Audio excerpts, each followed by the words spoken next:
السلام علیکم مارګرو څنګه یې امید در بلم چې ټول به د ژوند په مزو کې مارګرو تاسو ته پته را نن سبا د دوه ویډیوګانې ډېرې ټرینډینګ کې روانې دي چې یو د طارق پټان مخکې جوړه کړې وه په هغې باندې ډېرو شاعرانو چې کوم دی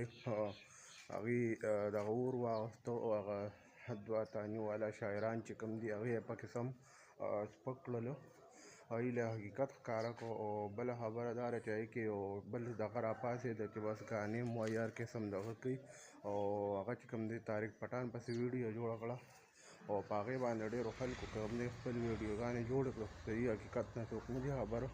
او زه تاسو سره د هغې دواړو ویډیو شریکوم او تاسو هغه ویډیو ګورئ او د ستاسو چې کوم رایه وي کوم پیغام وي هغه ماته کمنټ کې ووایئ او ویډیو ګورو هغې نه پس چې بیا څه کوم دغه وي هغې کې سره ځم خپل پیغام شریک کوم ویډیو پوره وګورئ او که ویډیو هم خوښه شوه کمنټ پې لازمي وکړئ.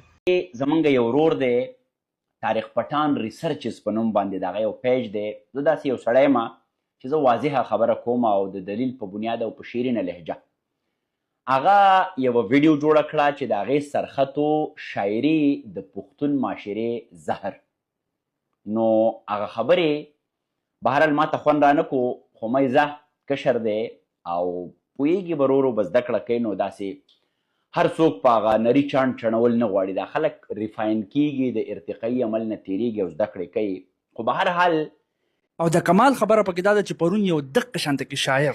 چې ځان ته شاعر وایي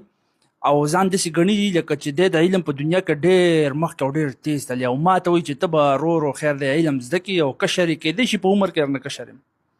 کېدی شي چې په عمر کې درنه کشر یم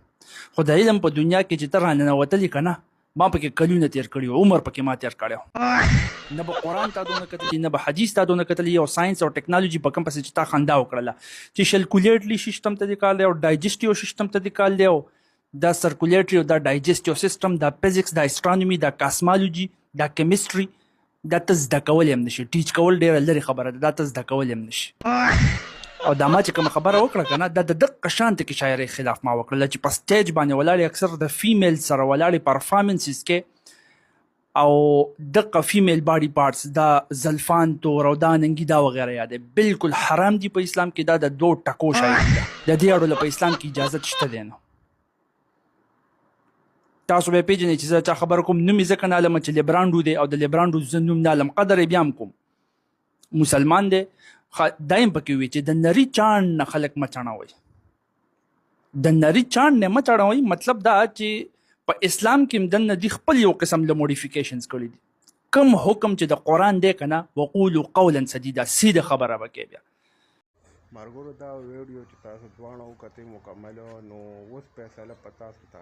چې آیا په حقه څوک دی په ناحقه څوک دی نو اوس فیصله تاسو وکړئ په کمنټ کې ماته جواب راکړئ چې څوک په حقه دی څوک په ناحقه دی او تاسو څوک سپورټ کوئ.